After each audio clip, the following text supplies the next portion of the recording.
సభ్యులందరూ కూడా చాలా ఉత్సాహంగా ఈ చర్చలో పాల్గొనాలని ఉత్సాహపడుతున్నారు. ఒక పవిత్రమైన రోజు, ఒక చరిత్రాత్మకమైన రోజు, దళిత జాతులకు మేలు జరుగుతున్న రోజు. ఈ సమయంలో స్పీకర్ గారిని, అదేవిధంగా లెజిస్లేటివ్ అఫైర్స్ మినిస్టర్ గారిని కూడా నేను రిక్వెస్ట్ చేస్తున్నాను. అందరికీ అవకాశం ఇవ్వండి, 1-2 నిమిషాలు ఎక్కువ సమయం కూడా ఇవ్వమని ప్రత్యేకంగా మిమ్మల్ని కోరుకుంటున్నాను. అధ్యక్ష, 1994లో ప్రకాశం జిల్లా ఈద్మూడిలో షెడ్యూల్ కులాల వర్గీకరణ కోరుతూ ఒక సమావేశం జరిగింది. 2025 30 సంవత్సరాలు గడిచిపోయింది అధ్యక్ష. 30 సంవత్సరాలుగా ఎంఆర్పిఎస్ నాయకత్వంలో బ్రహ్మాండంగా దండోరా ఉద్యమం జరిగింది. 30 సంవత్సరాలుగా ఈ దండోరా ఉద్యమానికి నాయకత్వం వహిస్తున్న మందకృష్ణ మాదిగను ప్రత్యేకంగా అభినందించవలసిన అవసరం ఉన్నది. మాదిగ ఉపకులాల తరఫున ఈ వర్గాలు అనేక దశాబ్దాలుగా అన్యాయానికి గురవుతున్నాయి. రిజర్వేషన్ ఫలాలను అందుకోలేకపోతున్నాయి. వారి తరఫున గొంతెత్తాలని ఆలోచన చేసి ఉద్యమాన్ని ప్రారంభించడం జరిగింది. సంతోషకరమైన విషయం ఏంటంటే, దండోరా ఉద్యమానికి ఆనాడు ఆంధ్రప్రదేశ్లో సమైక్య రాష్ట్రంలో అన్ని రాజకీయ పార్టీల మద్దతు దొరికింది. అన్ని సంస్థల సంఘాల యొక్క మద్దతు దొరికింది. అదేవిధంగా సమాజం యొక్క సంఘీభావం దొరికింది. నాకు తెలిసినంత వరకు ఒక సామాజిక ఉద్యమానికి సోషల్ యాక్సెప్టెన్స్ వచ్చింది అంటే ఓన్లీ దండోరా ఉద్యమానికి అని చెప్పి నేను ఈ సందర్భంగా తెలియజేస్తున్నా. అందుకే దాన్ని సామాజిక ఉద్యమం అన్నాం. అంతేకాకుండా ఈ 30 సంవత్సరాలలో సమైక్య ఆంధ్రప్రదేశ్లో ఉన్న ప్రభుత్వాలు కానీ, తెలంగాణ రాష్ట్రంలో ఉన్న ప్రభుత్వాలు కానీ షెడ్యూల్ కులాల వర్గీకరణను సమర్థిస్తూ శాసనసభలో ఏకగ్రీవ తీర్మానాలు చేసినాయి. తెలుగుదేశం ప్రభుత్వం కావచ్చు, కాంగ్రెస్ ప్రభుత్వం కావచ్చు, బీఆర్ఎస్ ప్రభుత్వం కావచ్చు, మళ్ళీ వచ్చిన కాంగ్రెస్ ప్రభుత్వం కావచ్చు, అన్ని రాజకీయ పార్టీలు కూడా సంఘీభావం తెలిపినాయి. అన్ని ప్రభుత్వాలు కూడా శాసనసభలో ఏకగ్రీవ తీర్మానం చేసినాయి. 30 సంవత్సరాలుగా ఇంత యాక్సెప్టెన్స్ ఉన్న దండోరా ఉద్యమానికి, ఆ దండోరా ఉద్యమం యొక్క ప్రధానమైన డిమాండ్ అయిన వర్గీకరణకు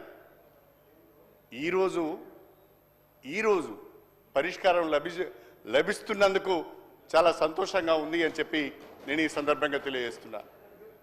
1994 నుంచి 2025 ఈ రోజు వరకు కూడా నేను దండోరా ఉద్యమంతో మమేకమై ఉన్నాను. 1994లో మొదటిసారి ఎమ్మెల్యేగా ఎన్నికైన తొలినాళ్లలోనే దండోరా ఉద్యమం ప్రారంభమైంది. ఆ తర్వాత ఉమ్మడి ఆంధ్రప్రదేశ్లో మంత్రిగా ఉన్న సమయంలో కూడా 4 సంవత్సరాలు వర్గీకరణ అమలు చేసే ప్రభుత్వంలో నేను మంత్రిగా ఉండడం ఆ రోజు ఒక అవకాశం అయితే, ఈనాడు మళ్ళీ ఈ కాంగ్రెస్ ప్రభుత్వంలో గౌరవనీయులు ప్రియతమ నాయకులు రేవంత్ రెడ్డి గారి నాయకత్వంలో ఈ వర్గీకరణకు చట్టబద్ధత కల్పించడానికి వీలుగా అసెంబ్లీలో చర్చ జరిగిన రోజున కూడా నేను ఈ సభలో సభ్యునిగా ఉండడం కూడా ఒక గొప్ప అవకాశంగా నేను ఈ సందర్భంగా అభిప్రాయపడుతున్నాను. అధ్యక్ష, వర్గీకరణకు సంబంధించి వేసిన అన్ని కమిషన్లు కూడా వర్గీకరణకు అనుకూలంగా నివేదికలు ఇచ్చాయి.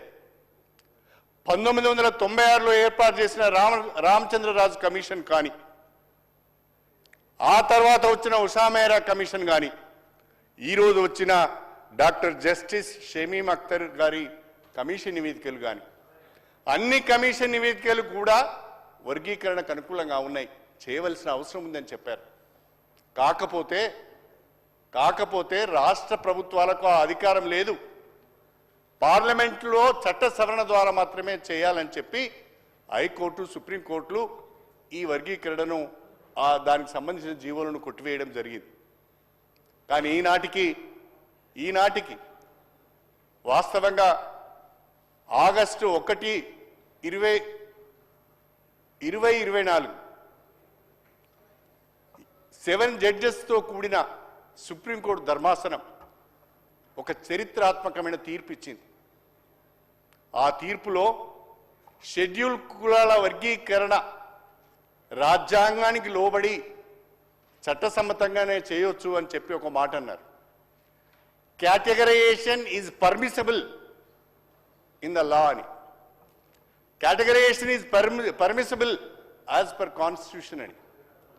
ఏడుగురు న్యాయమూర్తులున్న ఆ రాజ్యాంగ ధర్మాసనంలో 6 న్యాయమూర్తులు వర్గీకరణకు అనుకూలంగా తీర్పు ఇచ్చారు, ఒక్కరు మాత్రమే వ్యతిరేకించారు. అందులో అనేక న్యాయ సూత్రాలను వాళ్ళు ఉటంకించడం జరిగింది. Article 14, article 15, article 16, article 341, article 335 అన్ని రాజ్యాంగంలో పొందుపరిచిన అన్ని ఆర్టికల్స్ను కూడా వాళ్ళు స్పృశిస్తూ వర్గీకరణ చేసే అవకాశం ఉంది. This is permissible as per law అని చెప్పి సుప్రీంకోర్టు ధర్మాసనం తీర్పిచ్చింది. ఈ సుప్రీంకోర్టు ధర్మాసనం తీర్పుకు మద్దతుగా చర్చలు జరుగుతున్న సందర్భంలో state government under the leadership of honourable CM Revanth Reddy గారు వారు స్వయంగా మన మంత్రి దామోదర్ రాజనరసింహ గారి నేతృత్వంలో మీరు ఢిల్లీ వెళ్ళండి, మీకు అనుకూలమైన అడ్వకేట్ని మీరు పెట్టుకోండి, రాష్ట్ర ప్రభుత్వం ఖర్చును భరించడానికి సిద్ధంగా ఉంది అని చెప్పి కేటగరైజేషన్కి అనుకూలంగా తెలంగాణ ప్రభుత్వం తరఫున అఫిడవిట్ ఫైల్ చేయడం జరిగింది. అదే సందర్భంలో గవర్నమెంట్ ఆఫ్ ఇండియా కూడా వర్గీకరణకు అనుకూలంగా అఫిడవిట్ ఫైల్ చేయడం జరిగింది.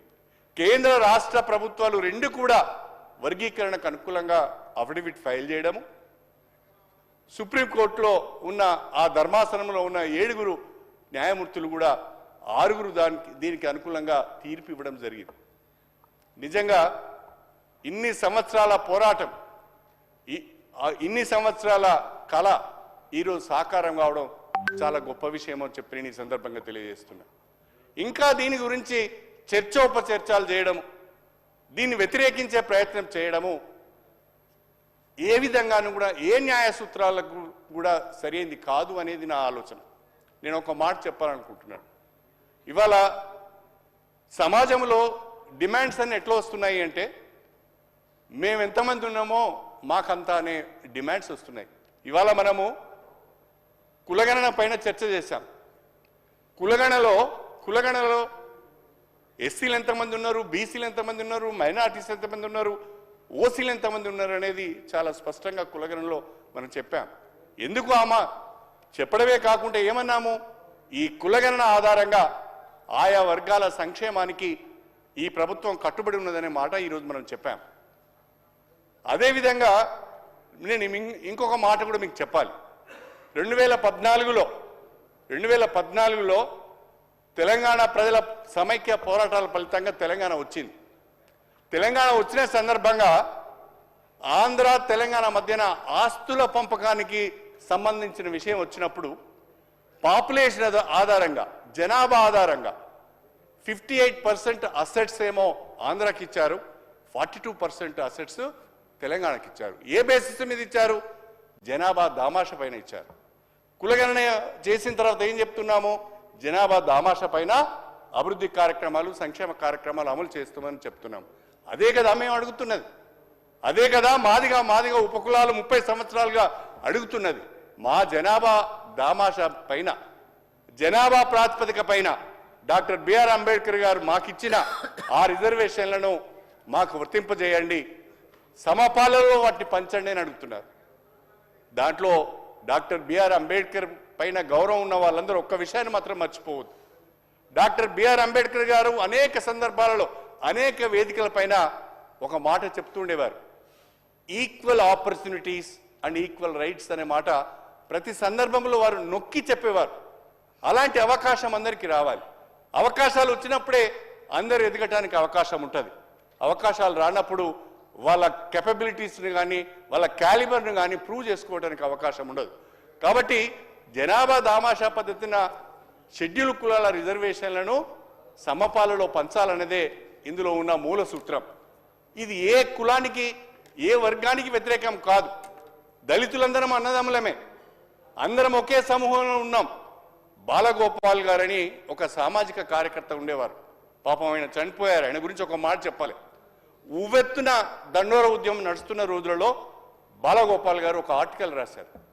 ఆ ఆర్టికల్లో ఆయన ఏమన్నారంటే, దళితులందరూ అణిచివేసిన సమూహం, అణిచివేతకు గురవుతున్న సమూహం, ఈ అణిచివేతకు గురవుతున్న సమూహంలో అసమానతలు ఉన్నాయని చెప్పి బాలగోపాల్ గారు చెప్పారు. అసమానతలు ఉన్నాయి కాబట్టి సమానత్వం కొరకు, వాళ్ళ హక్కుల కొరకు ఇవాళ మాదిగా ఉపకులాలు ఆందోళన చేస్తున్నాయి.